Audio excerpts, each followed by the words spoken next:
bagiye mu madini barirukanka, bagiye kubahanuzi, aba bakubitaho intoki zishyushye, ibiganza bishyushye, aba bagira ibiki, aba bahamushwari, aba baha ibitambaro, aba basuye veseri, bose bakababwira ngo bagende bararuhuka, ariko ntibigeze baruhuka. Yesu wenyine ni watinyutse ahagarara imbere y'abantu benshi, y'imbaga z'abantu benshi barushye, aravuga ngo nimuze kuri njyewe, nimuze munsange njyewe ndabaruhura. Turashima Imana muri aka kanya twongeye kubakira kuri televiziyo yacu uyu munsi yo kuri YouTube Nkunda Gusenga TV. Turabashimiye kuko mukora subscribe, mukabana natwe, mukaduha comment, mukaganira natwe, kandi Imana ibaha umugisha. Abantu mwese mudukurikiye, ikintu nizera gusa nuko abantu mwese mudukurikiye, nta kindi kintu gituma mudukurikira nuko muzi ko nta kindi tuzababwira ukuri ku ijambo ry'Imana. Rero muri kumwe uyu munsi nkuko musanzwe mumenyereye mwene so Pastor Rugereka Vincent. Rero tugarutse nanone ku televiziyo yacu, nanone tubazana ikiganiro nanone kugira ngo tuganire ijambo ry'Imana mu gihe gitoya. Muzagenda mwumva tuganira igihe gitoya, ariko tuzagenda tuganira ijambo tugiye kuganira uyu munsi wa none. Tugiye kuvuga gusa icyo Yesu yaje gukora. Niki Yesu yaje gukora? Ushobora kwibaza ikintu Yesu yaje gukora. Tugiye kuvuga ijambo ritoya ritari rinini cyane, ariko rigira icyo rishobora kugira icyo rimarira ubuzima bwawe, rifite gahunda ku buzima bwawe, ku mugambi w'Imana ku buzima bwawe. Ikintu nshaka kuvuga rero, ndashaka kuvuga ijambo rivuga ngo ngwino ukuri. Ntabwo ari ukuvuga ngo ni ukuza kuko muri systeme y'idini cyangwa uburyo idini cyangwa abantu uburyo babishaka. Yesu ari kukubwira ngo ngwino ukuri. Ibyawe byose, bikuruhije byose, bikuremereye byose, bikurwanya byose, ngwino uko uri. Turasoma ijambo ry'Imana, reka tujye muri Bibiliya dusome ijambo ry'Imana muri Matayo 11 ibice 11 umurongo wawo wa 28. Bibiliya tubwira ngo mwese abarushye n'abaremerewe nimuze munsange ndabaruhura. Mwemere kuba abagaragu banjye, munyigireho kuko ndi umugwaneza kandi noroheje mu mutima, namwe muzabona uburuhukiro mu mitima yanyu, kuko kunkorera kutaruhije n'umutwaro wanjye utaremereye. Imana itugirire neza cyane. Reka dusenge. Nyagasani Imana yacu, tugushimiye kubw'ijambo ryawe. Buri muntu wese ugiye kuryumva afashwe naryo kubw'imbaraga zawe. Urakoze Yesu kuko mva gusenga mu izina rya Yesu, amen. Turashima Imana rero kubw'iri jambo Yesu yavuze. Yesu wenyine muri ubu buzima, muri iyi si yose, niyo watinyutse kuvuga ijambo rikomeye cyane mu buzima. Yavuze iri jambo, ndibwira ko nta muntu nigeze numva, nta muperezida ukomeye cyangwa uriho uyu munsi wa none wigeze uvuga iri jambo, kuko imbaraga ze n'ubushobozi bwe hari ahantu bigarukira. Ariko Yesu wenyine niwe watinyutse, niwe wahagaze nk'umwami ukomeye, niwe wahagaze mu butware bw'Umana yari afite, aravuga ngo yemwe abarushye. Impamvu nta muntu ujya uvuga ngo yemwe abarushye n'abaremerewe, nuko buri muntu wese muri ubu buzima afite ibintu bimuruhije. Ukomeye tubona afite ibintu bimuruhije, umukire tubona afite ibintu bimuruhije. Rero ntago umuntu urushye uremerewe ashobora guhamagara abarushye n'abaremerewe ngo baza basangara baruhura.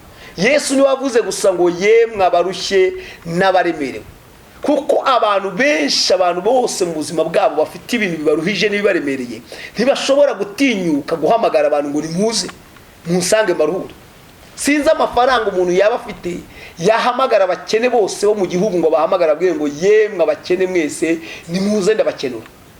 Sinzi ko uwo muntu twamubona ku isi yose. Ntidushobora kubona umuntu uhamagara ngo yemwe abakene mwese bari kuri iyi si nimuze ndabakenura. Ariko Yesu wenyine niwe watinyutse avuga ngo yemwe abarushye ndetse n'abaremerewe nimuze munsange ndabaruhura. Vuga ngo muri Yesu niho honyine harimo uburuhukiro. Niho muri Yesu niho wonyine waruhuka. Umutima wawe ushobora kuba uremerewe, rero Yesu ari kuguhamagara ukuri ngwino. Ushobora kuba warabaye mu buzima bw'idini, ariko idini ntiryigeze rikuruhura. Wagerageje gukora imihango y'idini, ariko wabuze amahoro mu mutima wawe, ntiwigeze uruhuka. Imitwaro iracyakuremereye. Warasenze baragusengera, ariko ntiwigeze uruhuka n'umunsi wa rimwe. Wagerageje kujya ahantu henshi hatandukanye, uhura n'abantu bavuga ko bakomeye benshi ngo urebe ko bakuruhura, ariko nta muntu n'umwe wigeze ukuruhura. Yesu wenyine rero hano ni uvuze ngo yemwe abarushye n'abaremerewe ngwino ukuri. ushobora kuba baragufunze iwawe bakagufungira ahantu hose bakagukubita bakavuga ngo inzoga zizakwica, itabi rizakwica, ibiyobyabwenge bizakwica, ariko nta muntu wigeze gukiza ibyo bintu. Yesu we yavuze rero ngo ugutyo uri aragushaka, n'ubusinzi bwawe n'ubusambanyi bwawe n'ibyaha byawe uko uri kose Yesu aragushaka. uko wambaye kose, hari uko ujya wambara abantu bakagucira urubanza, ariko uko wambaye kose ngwino Yesu aragushaka. ari kukubwira ngo ibyo bikuruhije binzanire ngewe. nta mupasiteri uriho, nta mubishopu uriho, nta potere uriho wigeze ubwira abantu ayoboye cyangwa ahagaze imbere babwiye ngo nimuze munsange ndabaruhura. n'ababivuga rimwe na rimwe baba batubeshya, baba babeshya, ariko ngende kubabwira umuntu wabivuze arabitinyuka. ni Yesu wenyine wavuze ngo abarushye n'abaremerewe nimuze munsange ndabaruhura. rero uyu munsi wa none ndi gushaka kubwira ngo Yesu wenyine ni uruhura. ngwino ukuri, ngwino kwa Yesu ukuri. ari kukubwira ngo ngwino umusanga arakuruhura. abarushye n'abaremerewe nimuze munsange arabaruhura. kubera iki? yabonaga abantu barushye. nawe uyu munsi dufite abantu barushye, bayobewe ahantu baruhukira, bagiye mu madini barirukanka, bagiye kubahanuzi, aba bakubitaho intoki zishyushye, ibiganza bishyushye, aba bagira ibiki, aba baha mushwari, aba baha ibitambaro, aba basuye veseri, bose bakababwira ngo bagende bararuhuka, ariko ntibigeze baruhuka. Yesu wenyine ni watinyutse ahagarara imbere y'abantu benshi, imbaga z'abantu benshi barushye, aravuga ngo nimuze kuri ngewe, nimuze munsange ngewe ndabaruhura. uyu munsi nta kindi nakubwira, ngwino usange Yesu arakuruhura. umva ukuntu yongera avuga nanone Yesu nyuma yawe yavuze ngo mwebwe abarushye n'abaremerewe munsange ndabaruhura. mwemere kuba abagaragu banjye munyigireho kuko ndi umugwaneza. ngo nimuze mwemere no kunkorera, kandi kunkorera ntabwo nzabatwaza agahato, ahubwo ibyo nzajya nkora nibyo muzajya mukora. munyigireho, mundebereho, uko meze niko namwe muzamera. ikintu kimwe cyiza cyane cya Yesu yabwiye abantu, avuga ngo mwemere kuba abagaragu banjye, mwemere kunyoboka. nimunyoboka ngewe ikintu cyiza, ndi umugaragu, ndi umubosi mwiza, ndaruhura. kandi ikindi gikurikiyeho ndi umugwaneza.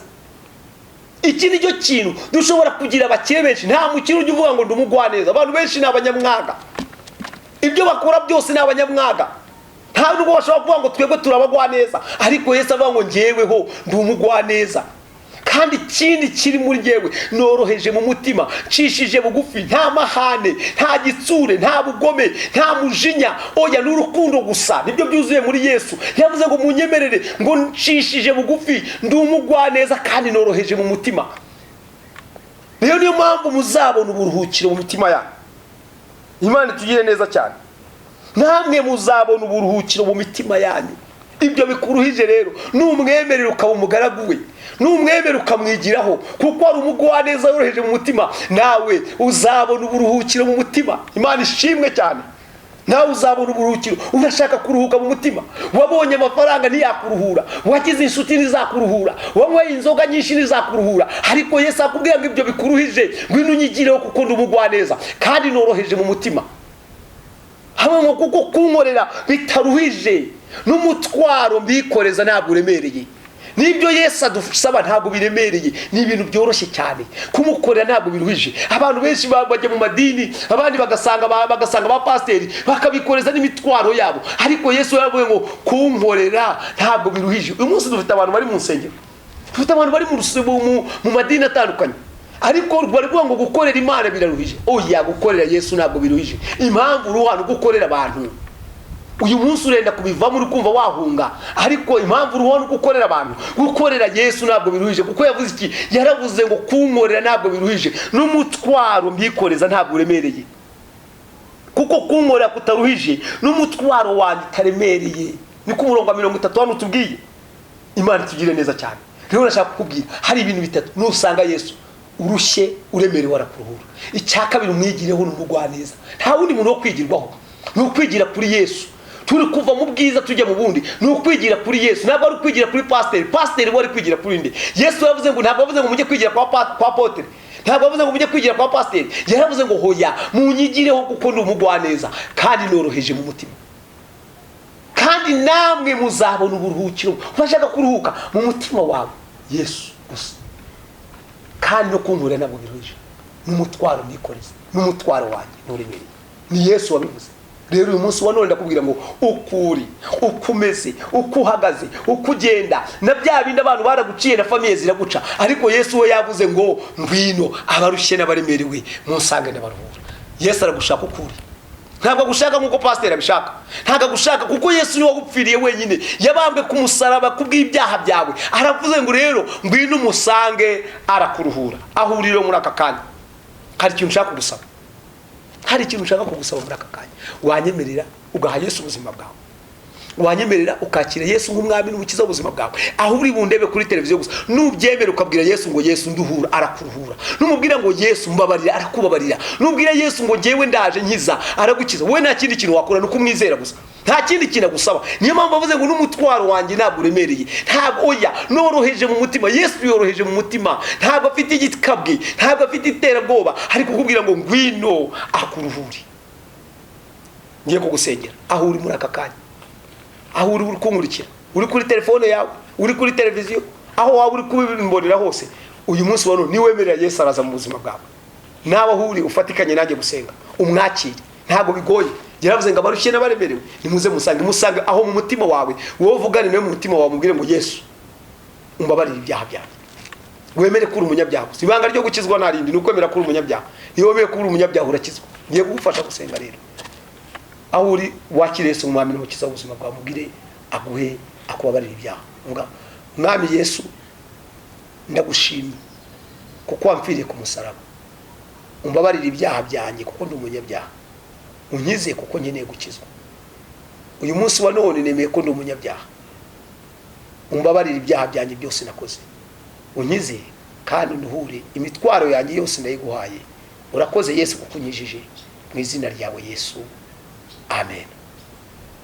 Niba ufatikanyije nanjye gusengera isengesho, urakijijwe.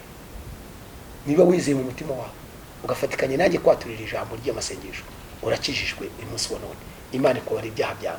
Ikintu rero abasigaye bose ufite ingorane zitandukanye, reka dufatikanye nanone gusenga isengesho rito cyane ryo kugira ngo Imana ikuruhure. Wari ufite ikintu kikuremereye mu mutima kugira ngo Yesu akuruhure, reka dufatikanye gusenga. Mwami Yesu ndagushimye kubw'uyu munsi mwiza, ngushimiye kubw'imbaraga zawe n'imbabazi zawe.